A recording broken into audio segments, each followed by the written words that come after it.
சத்தமின்றி உதவி செஞ்சா வாழும்போதே சொக்கம் வரும். பாரதியே படிச்சு புட்டா பெண்களுக்கு வீரம் வரும். அல்மக்ஸா நினைச்சு புட்டா கண்களுக்குள் விருப்பு வரும். பெரியார நினைச்சு புட்டா பகுதறிவை காண வரும். அம்மா அப்பாவை வணங்கி பாரு, எல்லாருக்கும் எல்லாம் வரும்.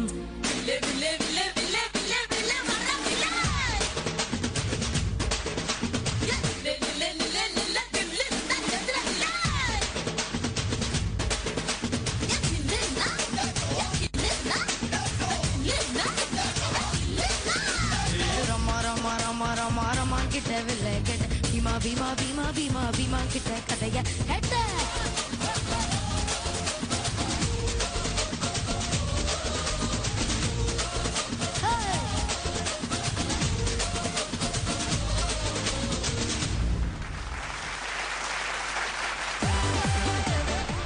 ശ്വാസം എടുക്കാൻ പറ്റാത്തതിന്റെ ഒരു വിഷമം, കൃത്യമായിട്ടത് ഇത്രയും നേരം ലാസ്റ്റ് ചെയ്ത് പാടാൻ പറ്റാത്തതിന്റെ ഒരു അതായിരിക്കും ഒരു പക്ഷേ എനർജി കുറവാണെന്ന് തോന്നിയത്. നല്ല ഉഗ്രൻ ഡാൻസ് ആയിരുന്നു.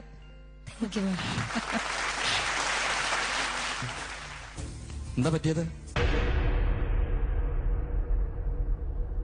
അമ്മയുടെ കയ്യ് ചോപ്പ്, മോളുടെ കയ്യ് വെള്ള.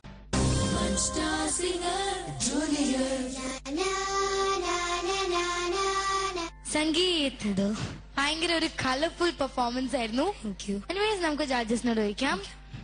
ശ്വേതാൻറ്റി എങ്ങനെയുണ്ടായിരുന്നു സംഗീത്? സംഗീത് നല്ല ഉഗ്രൻ ഡാൻസ് ആയിരുന്നു. മോനെ ചില പോർഷൻസ് ഒക്കെ നല്ലതായിരുന്നു മോനെ. ആ ഒരു ലാസ്റ്റ് ഒരു മെലഡി വന്ന ഒരു ചരണത്തിന്റെ ഫസ്റ്റ് ചരണത്തിന്റെ ലാസ്റ്റ് പോർഷൻ ഒക്കെ നല്ലതായിരുന്നു. സെക്കൻഡ് ചരണം കുറച്ചൊരു ക്ലാസിക്കൽ ടൈപ്പ് ആയിപ്പോയി. ഇതിലെനിക്കൊരു ഒരേ ഒരു പ്രശ്നം തോന്നിയത് ബ്രെത്ത് ഒരുപാട് ഈ പാട്ടിന് ആവശ്യമുണ്ട് അല്ലെ.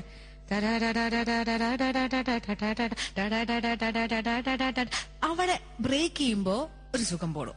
ഇത് ആ ഒറ്റ ഫ്രേസ് ആയിട്ട് വന്നാലേ ആ ഒരു പോർഷൻ ആ ഒരു പ്രോപ്പർ പഞ്ച് കിട്ടുന്നുള്ളൂ. അതാണ് തോന്നിയത്. ആ പാട്ടിന്റെ കുഴപ്പമാണ് ആക്ച്വലി. ഇത് പഞ്ച് ചെയ്ത് പാടേണ്ട പാട്ട് തന്നെയാണ്. ആ ഒരു ടെക്നിക്കൽ പ്രോബ്ലമാണ്. അതല്ലാതെ മോൻ ഒപ്പിച്ചു. പക്ഷെ കുറച്ചുകൂടെ ഒരു എനർജി ലെവൽ ആവായിരുന്നു മോനെ. താങ്ക് യു ശ്വേതാൻറ്റി. വേണു അങ്കിൾ. മോനെ സംഗീത്, മോനെ ഭാഗം നന്നായിരുന്നു മോനെ. ഗുഡ്. ഈ ഞാൻ ഉദ്ദേശിക്കുന്ന അവിടെ ഒരു വെടിക്കെട്ട് സംഭവിക്കേണ്ട കാര്യങ്ങളൊക്കെ അവിടെ ഉണ്ടായിരുന്നു. പക്ഷെ ഉണ്ടയില്ലാത്തൊരു വെടിയായിപ്പോയി. കംപ്ലീറ്റ് ആയിട്ട് മോശമായെന്ന് പറയാൻ പറ്റില്ല. കാരണം അവിടെ ഇവിടെയൊക്കെ നല്ല ഭാഗങ്ങൾ ഉണ്ടായിരുന്നു, പോർഷൻസ് ഉണ്ടായിരുന്നു. കുറച്ച് ബ്രെത്ത്ലെസ്നെസ് പ്രധാനമായിട്ട് അനുഭവപ്പെട്ടിരുന്നു. ശ്വാസം എടുക്കാൻ പറ്റാത്തതിന്റെ ഒരു വിഷമം, കൃത്യമായിട്ടത് ഇത്രയും നേരം ലാസ്റ്റ് ചെയ്ത് പാടാൻ പറ്റാത്തതിന്റെ അതായിരിക്കും ഒരു പക്ഷേ എനർജി കുറവാണെന്ന് തോന്നിയത്. പിന്നെ എന്താണ് ഈ സന്യാസിമാരുടെ റോൾ എന്തായിരുന്നു ഇതിനകത്ത്?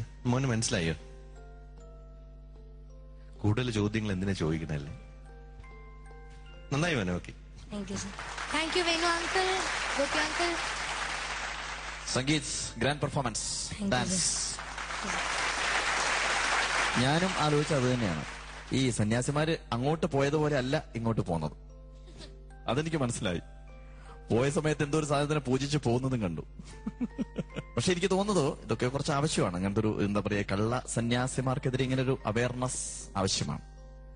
ഈ അത്ഭുതങ്ങൾ കാണിച്ച് ജനങ്ങളെ കബളിപ്പിക്കുന്ന ഒരുപാട് ആൾദൈവങ്ങൾ നമ്മുടെ ഭാരതത്തിലുണ്ട് നിർഭാഗ്യവശാൽ. അവർ കാണിക്കുന്ന അത്ഭുതങ്ങൾക്ക് പിന്നിൽ ചെറിയ പൊടിക്കൈകളും മാജിക്കും ഒക്കെ കാണിച്ചു കഴിഞ്ഞതിന് ശേഷം മാനുഷികമായിട്ടുള്ള സിദ്ധി ഉണ്ടെന്ന് പറയും, ദൈവമാണെന്ന് പറയും. അങ്ങനെ ആളുകളെ കബളിപ്പിക്കും. എന്തായാലും ഹരീഷിന്റെ കോൺട്രിബ്യൂഷൻ ആയ സ്ഥിതിക്ക് എന്റെ വക ഒരു കോൺട്രിബ്യൂഷൻ കൂടി ഇതിനകത്ത് തരാം, ഈ ഒരു കുറച്ചുകൂടി വ്യക്തമാക്കുന്നതിന് വേണ്ടിയിട്ട്. ഓക്കെ,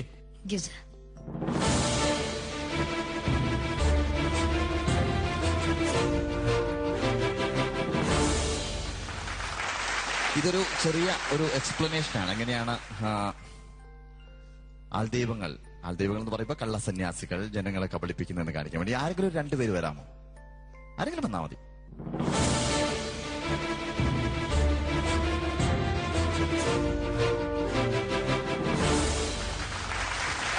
ഇനി അവിടെ നിന്നല്ലോ അല്ലെ, രണ്ടുപേരും കൈകൾ ഇങ്ങനെ പിടിക്കുക. ഇടത് കൈ മാത്രം മതി, വലത് കൈ അവിടെ തൂക്കിയിട്ടോളൂ. ഇനി രണ്ട് കൈയും നിങ്ങൾ ഇങ്ങനെ മലർത്തി പിടിക്കുക. ഇനി ചെയ്യേണ്ടത് വലത് കൈയിന്റെ ചൂണ്ടുവരലുണ്ട്, ഇതിനകത്ത് കുറച്ച് ഭസ്മം കുഴച്ചു വെച്ചിട്ടുണ്ട്, കണ്ടല്ലോ.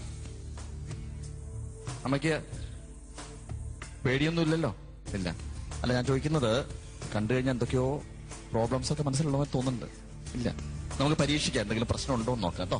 രണ്ടുപേരും ചെയ്യേണ്ടത് ഈ വലത് കൈ കൊണ്ട് ഈ ഭസ്മം കുഴച്ചു വെച്ച് കുറച്ചെടുത്തോളൂ. രണ്ടുപേരും ചൂണ്ടുവരലുണ്ട്, രണ്ടുപേരും എടുക്കുക. എടുത്തോ. എന്നിട്ട് ഈ ഇടത് കൈയിൽ ഇങ്ങനെ തേക്കുക. എല്ലാ ദൈവങ്ങളെയും, ഉള്ളതും ഇല്ലാത്തതുമായിട്ടുള്ള എല്ലാ ദൈവങ്ങളെയും വിചാരിച്ചുകൊണ്ട് തേക്കുക. എന്താ പറ്റിയത്? എന്താ പറ്റിയത്? അമ്മയുടെ കൈ ചുവപ്പ്, മോളുടെ കൈ വെള്ള.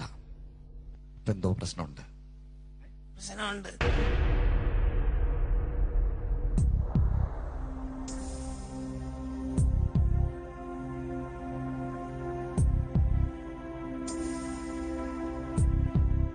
എന്തൊക്കെയോ പ്രശ്നങ്ങളുണ്ട്.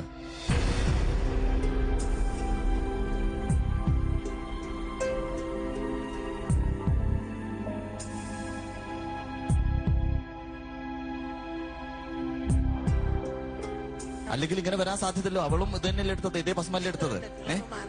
അതെ, അതാ പറഞ്ഞത്, എന്തൊക്കെയോ പ്രശ്നങ്ങളുണ്ട്. അവിടെ ഇവിടെയൊക്കെ ആയിട്ട് എന്തൊക്കെയോ പ്രശ്നങ്ങളുണ്ട്. എവിടെയോ കുട്ടിച്ചാത്തനോ എന്തൊക്കെയോ പ്രശ്നങ്ങളുണ്ട്. ഒരു കാര്യം ചെയ്യാം, ഇത് മാറ്റാൻ വേണ്ടി ഒരു പ്രതിവിധി ഉണ്ട്. 1,100 റുപ്യപ്പോ ഒരു വഴിപാടായിട്ട് പോക്കറ്റിലേക്ക് കിട്ടുള്ളൂ. 1,100 റുപ്യ മാറ്റിത്തരാം, പ്രശ്നം മാറ്റിത്തരാം. ഇതാണ് സംഭവിച്ചുകൊണ്ടിരിക്കുന്നത്. എന്താണ് അതിന്റെ സൂത്രപ്പണി എന്നും ഞാൻ പറഞ്ഞുതരാം. ഇത് ഈ സാധനം ഫിനോഫ്തലിനാണ്, ഇത് ചുണ്ണാമ്പാണ്. മനസ്സിലായോ? ചുണ്ണാമ്പും ഫിനോഫ്തലിനും കൂടിക്കഴിഞ്ഞാൽ ഇങ്ങനെ നിറവുണ്ടാവും. ചെയ്ത തന്ത്രം എന്ന് പറഞ്ഞു കഴിഞ്ഞാൽ നമ്മൾ വലിയ പ്രശ്നങ്ങൾ, എപ്പോഴും പ്രശ്നങ്ങളുള്ളവരാണല്ലോ പോകുന്നത്, അല്ലെ? ചെന്ന് കഴിഞ്ഞാൽ ആദ്യം ചെയ്യുന്നത് എന്തെങ്കിലും പ്രശ്നം ഉണ്ടോ എന്ന് വെച്ചാൽ കൈ ഒന്ന് പിടിക്കും. കൈ പിടിക്കുന്ന സമയത്ത് എന്റെ കയ്യിൽ ഫിനോഫ്തലിൻ ഉണ്ടായിരുന്നു. ഞാൻ അമ്മയുടെ കയ്യിൽ ഫിനോഫ്തലിൻ തേച്ചു, മോളുടെ കയ്യിൽ തൊട്ടില്ല, അല്ലെ? അത് അറിഞ്ഞില്ല, അമ്മയെ ശ്രദ്ധിച്ചില്ല. രണ്ടുപേരോടും ഭസ്മം എടുക്കാൻ വേണ്ടി പറഞ്ഞു, കയ്യിൽ തേക്കാൻ വേണ്ടി പറഞ്ഞു. ഫിനോഫ്തലിൻ ഉള്ളത് കൊണ്ട് കയ്യ് ഇങ്ങനെ ചുവന്ന നിറമായി. അപ്പൊ തന്നെ ഈ കള്ളസന്യാസി വിളിച്ചു പറയും, എന്തോ പ്രശ്നമുണ്ട്.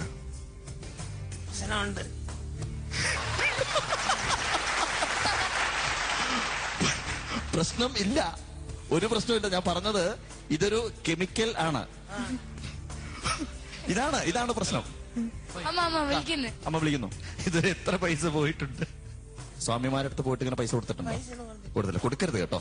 അവര് കാണിക്കുന്നതൊക്കെ ഇതാണ്. അതൊന്ന് നമ്മൾ ഈ പ്രോഗ്രാം കണ്ടുകൊണ്ടിരിക്കുന്ന പ്രേക്ഷകർക്ക് അറിയാൻ വേണ്ടിയിട്ടാണ് ഇങ്ങനെ കാണിച്ചത്. ഒരു പ്രശ്നവും ഇല്ല കേട്ടോ. അമ്മ പറഞ്ഞപ്പോ പ്രശ്നമുണ്ട്, പ്രശ്നമൊന്നുമില്ല. ഞാൻ വെറുതെ പറഞ്ഞതാണ്, മാജിക്കിന് വേണ്ടി പറഞ്ഞതാണ്. പ്രശ്നമൊന്നുമില്ല കേട്ടോ. മനസ്സിലായല്ലോ? ഓക്കെ. സംഗീത്, മാജിക് എല്ലാം കണ്ടല്ലോ. Now it's time for our marks. അപ്പൊ നമുക്ക് ചോദിക്കാം. Venu uncle out of 45. 38. 38 out of 45. Sujata aunty. 37. 37 out of 45. And finally Gopi uncle out of 10. 8. Thank you, sir. 8 out of 10. So Sangeet, your total is 83 out of 100. Good, Sangeet. Good evening, everybody, and welcome to Vodafone Comedy Stars.